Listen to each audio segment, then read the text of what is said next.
Welcome back. Well, last week in our national segment, we broke down the Eagles draft along with the associated madness surrounding it. This week, we take it 100 miles southwest to Baltimore, where the Ravens had a pretty interesting draft of their own. Spencer has more. Thanks, Trey. You're right. I don't think anything can top what Chip Kelly's been doing lately. I can't explain that. So we're not going to try this week. We're going to switch things over to the Ravens. And they continue to seemingly hit home runs with the draft after draft. A lot of people think they did it again this year. So to talk about it, we're going to bring in Tony Lombardi from 105.7 The Fan. Tony, thanks for joining us today. So let's get straight to it. How do you think Baltimore made out this year? I think they were able to get good players to fill needs, particularly at tight end and running back, and of course wide receiver. I'd say the disappointing thing from the perspective of most fans is that they didn't use a higher pick for a corner. The Achilles heel of the team was the team's secondary, but then again, they were pretty nicked up. They had a lot of injuries in that secondary. I think they've got some good players, and if those players can stay healthy, I think the secondary will work itself out. So it sounds like you agree with a lot of people that they had another pretty good draft. But talk to me about this first-round draft pick, Breshad Perriman. I mean, how do you see him fitting in with the rest of the team? I think that for Breshad Perriman, my belief is that his floor will be Torrey Smith. I think that he's faster, he's bigger than Torrey Smith, and contrary to what a lot of people are saying, the Ravens truly believe that he's got better hands than Torrey Smith. So now the ceiling for him, who knows? I think Breshad Perriman has the ability to be the best Ravens receiver of all time.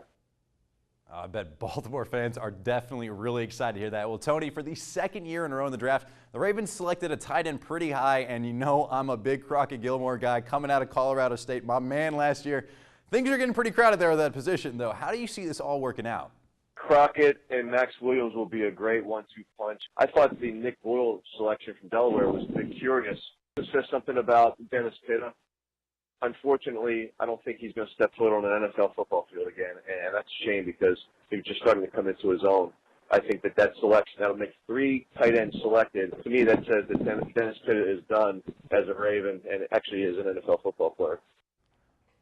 That'd be crushing for a lot of fans. I mean, Pitta has just really, like you said, come to his own. He's emerged as a big-time tight end in this league, and if it's all done for him, that'd be really tough. Well, Trey, what do you think the Ravens did? Again, I think they had a pretty solid draft. They missed out on a corner, I feel like, and this was a very good class there. But overall, I'd give them about an A-. What do you think?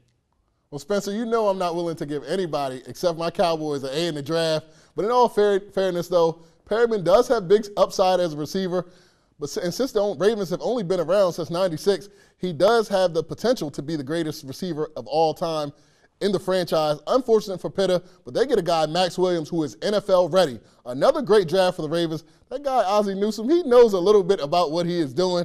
Well, it's time for another quick commercial break, but we have another special guest coming to join us. Our junior sportscaster winner, Sean Richardson, is set to help us out with plays of the week when we return. I'm Casey Ross. I'm the Bennett center fielder, and you're watching Delmarva Sports Insider.